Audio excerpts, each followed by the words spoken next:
Onivia, League of Legends highlights. Yeah, he really does. Wow, we are quick firing. And the Braum comes in. I think the Braum's really nice into the top side of Sandbox. Picking Braum into Fresh specific is available, and the showstopper not there just yet. Just to let you guys know, the stats that we're showing for these matchups and things like that is based on the summer season, as Fate might just die here. One more auto, the flash, but the auto is already in the air, and Faker will get the first blood solo kill this time around. Teddy and Carrier looking very aggressively postured here on the bottom side of the map on Liiv SANDBOX. They know that Faker and Owner are both out of position, and Prince is just dead. Carrier going to be able to stand beside his jungler, and Teddy moves out of the turret range. The minions still there. The keystone of Carrier. So he's going to turn up. Cannon's going to have to flash away pretty early, though, as Carrier's going to surprise them by popping towards this Baron pit. Now moving potentially away is Croco. Moonlight Vigil going completely wide. The Moonfall, I tell a lie, is now Summit. He's going to have to get out of there. T1 immediately on top of him, though, as Canna just blocking the rest of Liiv SANDBOX out of the area. He will sacrifice himself for it as Faker just watches as the hook doesn't connect. And now he's got his cooldowns back. Heartbreaker comes forward. Effort going to be taken down. And now it's just the resets to come through. Faker collects another kill, and SANDBOX are falling apart. He's going to take a turret shot, but still wins out on the trade, as now Summit is dead here on the top side of the map. Goodbye.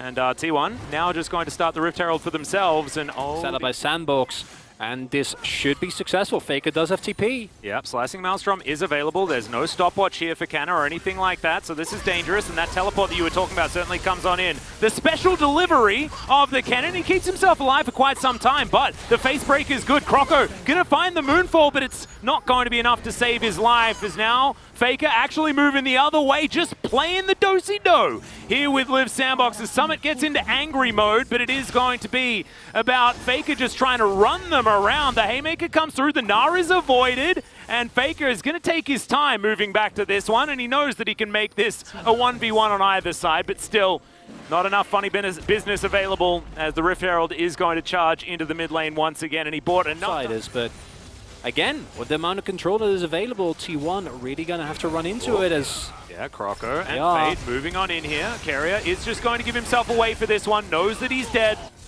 And meanwhile, Inner Turret falls in the mid lane, and I don't even know. Drake's getting started up.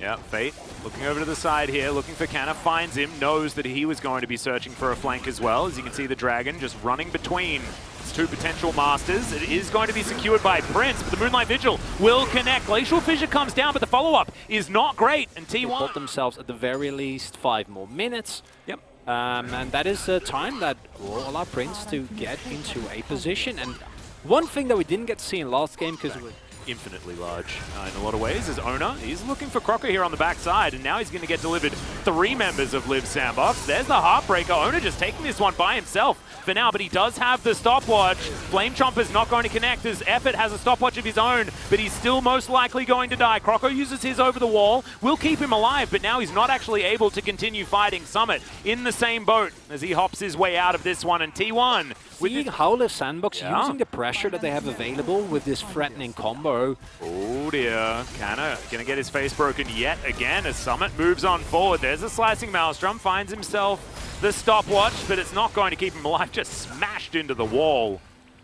Unfortunately, the cannon is going to fall down. And looking at Prince's items, more global gold I think is good, because while it's still I think a relative long shot, with Prince sitting on a 3rd item, yeah, that fight in 5 minutes all of a sudden feels a lot more winnable. The gold lead has shrunk to...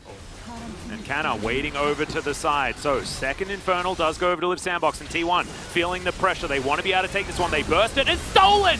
This is the team of Steelers, and it's going to be Croco's turn this time, and now T1 try to look for the fight to salvage it. They take down both.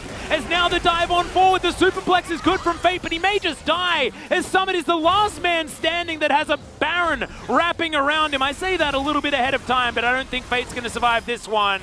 And that's exactly right. He goes golden for a moment to buy some time for his Gnar. He is still going to fall down, so that is 1 Baron, but it's a good steal there from one with the counter push. Death timers are pretty long at this point, Atlas. Yeah, we are 35 minutes into this game, so Teddy should be able to start ripping through this inhibitor turret.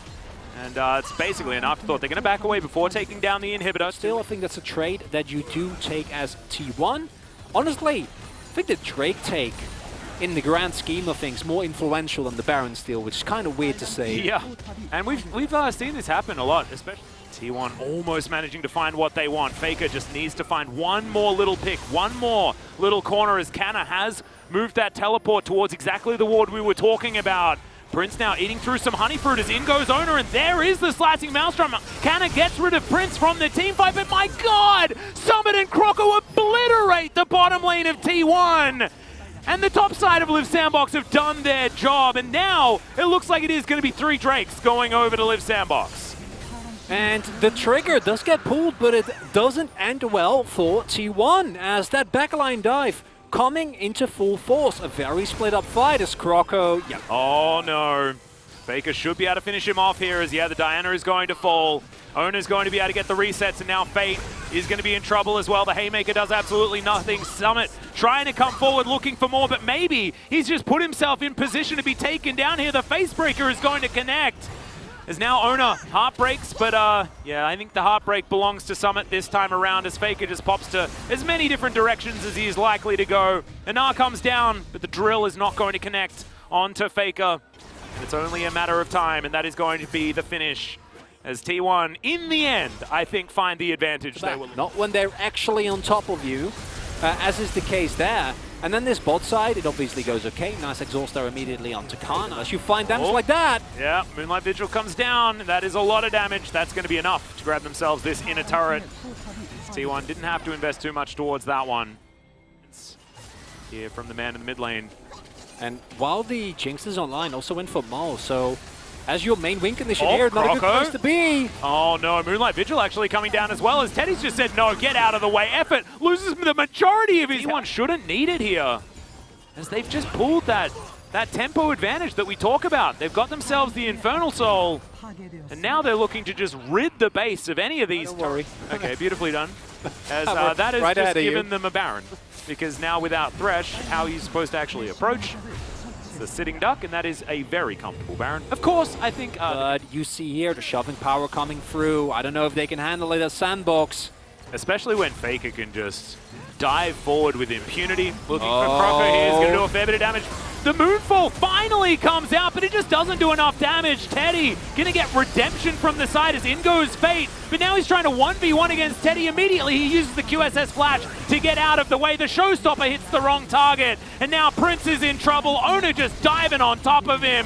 The Gnar onto Owner, but he's got a GA. He's absolutely fine, and Prince, not so much. No fountain for you, unfortunately, and T1 with a snap of their fingers take down the Nexus at 47 minutes or something.